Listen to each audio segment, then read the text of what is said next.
economics of society, or like you know, it's psychology, man. People aren't going to do things if if their own self-interest isn't involved, they will not do it.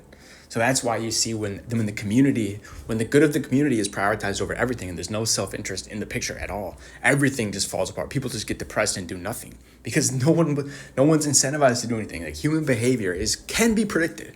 Like, we understand how people act for the most part.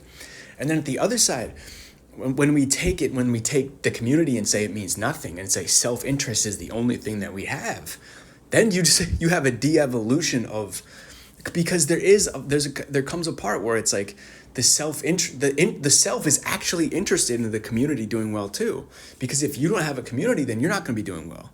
So it's like the self-interest actually when you have too much self-interest, you forget about the collective sphere and the social space, and you end up being in a place where it's like perverse self-interest. It's way too, we are seeing that in society fucking everywhere, man. Like, what isn't a perverted form of, I mean, I'm not saying in like the fucking Diddy sense or whatever, but I'm saying in like the sense of just like warped. The whole incentive structure is warped. Not the incentive structure, but the whole value structure is warped and perverse, in the sense of being far from what you would want it to be if it was a righteous and a proper orientation of what it is.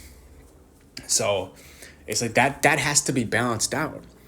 And it's like, you can criticize something from your perspective if it benefits you, and actually make it, and the critique actually will be valid and can bring value.